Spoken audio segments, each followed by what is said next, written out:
আসসালামু আলাইকুম। আমার নাম রেদনুল ইসলাম। আমি শান্তমরিয়াম ইউনিভার্সিটি অফ ক্রিয়েটিভ টেকনোলজির ফ্যাশন ডিজাইনিং ডিপার্টমেন্টের স্টুডেন্ট।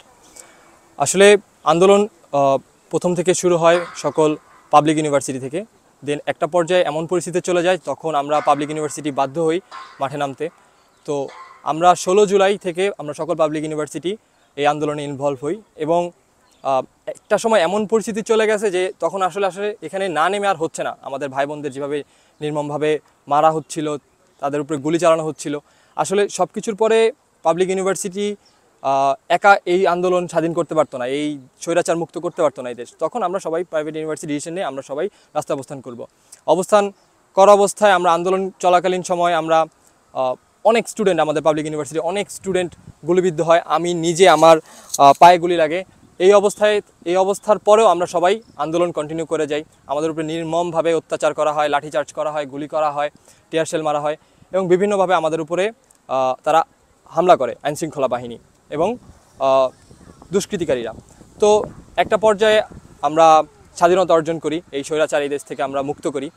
তো আসলে স্বাধীনতা অর্জনটাই যে সব তা কিন্তু না। আমরা আসলে এখানে দেশটাকে আমরা এখন স্বৈরাচার মুক্ত করেছি, আমরা দেশটাকে দুর্নীতি মুক্ত করতে চাই। আমরা সবাই জানি যে আসলে দেশে গত 17টা বছর কী পরিমাণ দুর্নীতি, কী পরিমাণ অর্থ পাচার, কী পরিমাণ বেকারত্ব, কী পরিমাণ যারা নিম্ন শ্রেণীর মানুষ তাদের উপরে কী পরিমাণ একটা প্রেশার গেছে, কী পরিমাণ তারা কষ্ট করছে।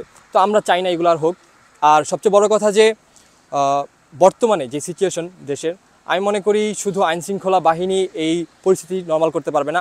আপনারা দেখেছেন সবাই যে আন্দোলনের পরে আমরা শিক্ষার্থীরা রাস্তায় পরিষ্কার পরিচ্ছন্নতার কাজ, ট্রাফিক নিয়ন্ত্রণের কাজ এবং বিভিন্ন রকম গ্রাফিতি করে আমরা বিভিন্ন রকম মেসেজ দেশকে পৌঁছাইতে চাইছি। এবং আমরা রিকোয়েস্ট করতে চাই সকল উপদেষ্টা এবং সমন্বয়ক যারা আছে যে আমাদেরকে তারা আরও হেল্প করা, দেশকে আরও উপকৃত করার সুযোগ দেখ। আপনারা দেখেছেন আমরা রাতের বেলা, আমরা স্টুডেন্টরা রাতের বেলা আমরা রাস্তায় পাহারা দিয়েছি, আমরা মানুষের নিরাপত্তা নিশ্চয়তা করেছি এবং আমরা বিভিন্ন রকম ট্রাফিক পুরো বাংলাদেশে আমরা দেখেছি, পুরো বাংলাদেশে বিভিন্ন রকম ট্রাফিক নিয়ন্ত্রণে আমরা হেল্প করেছি। তো আমরা চাই দেশ যতদিন না পর্যন্ত আবার সুষ্ঠুভাবে আবার সুন্দর মতো না হয়, আমরা চাই যে আমাদেরকে সুযোগ দেওয়া হোক, আমরা আবার রাস্তায় নামি, আমরা আবার দেশ সংস্করণের কাজ করি। এবং আমার আরেকটা পয়েন্ট যেটা আমি বিশেষ করে বলতে চাই আইনশৃঙ্খলা বাহিনীদের কাছে, যে আমরা দেখেছি মানুষ পুলিশ বলতে না গত 17টা বছর একরকম ভয় পায়। যে যেখানে হওয়ার কথা ছিল পুলিশ মানুষের বন্ধু, সেখানে আসলে আমরা কোনোভাবেই না পুলিশকে বন্ধু হিসাবে নিতে পারিনি। এই 17টা বছর আমরা কোনোভাবে তাদেরকে গ্রহণ করে নিতে পারিনি। পুলিশ মানে একটা আতঙ্ক হয়েছিল মানুষের কাছে, সাধারণ জনগণের কাছে একটা আতঙ্ক হয়েছিল। পুলিশ মানে দুর্নীতি ছিল, এরকম একটা ব্যাপার ছিল, যেখানে আসলে আমরা এখন চাই জিনিসটা পরিবর্তন আসুক। পুলিশ মানুষের পাশে এসে দাঁড়াক, বন্ধুর মতো হয়ে দাঁড়াক। তাদের যেটা তারা সবসময় আমি চাই যে সঠিক যেটা তারা যেটা প্রমিস করে এই দেশে আইনশৃঙ্খলা বাহিনী হিসাবে তারা যে ইউনিফর্মটা পরছে এটার প্রপার মর্যাদা রাখুক। এবং আমি চাই দেশের নিম্ন থেকে উচ্চ শ্রেণীর সকল মানুষ এই দেশকে আবার সুন্দর করে গড়ে তোলার জন্য আগায় আসুক।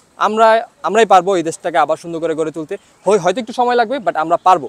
আর আমি উপদেষ্টা এবং সকল সমন্বয়কদের কাছে অনুরোধ করতেছি যে আপনারা আবার প্রয়োজনে আমাদেরকে ডাক দিবেন। যেহেতু সেই যদি বলি 16 জুলাইয়ের কথা যদি বলি, আমরা যখন প্রাইভেট ইউনিভার্সিটি সবাই মাঠে নামি, তখন এই চিন্তা করেই নামছি হয়তো এটাই হয়তো আজকে লাস্ট ডে, হয়তো আজকে আমি বাসায় নাও ফিরতে পারি। তো ওই গুলিবিদ্ধ অবস্থায় আবার মাঠে নামছি। তো যেহেতু একবার দেশের জন্য জীবন দিতে আমরা রাজি ছিলাম, আমরা আবার দিতে পারবো। আমরা আবার মাঠে নামতে পারবো। 1 বছর, 2 বছর, 3 বছর, 4 বছর, যত দিন লাগুক এই দেশ সংস্কারে আমরা আবার ছাত্ররা একবার ডাক দিলে আমরা সবাই আবার মাঠে নামবো, এই প্রত্যাশাই রাখতেছি।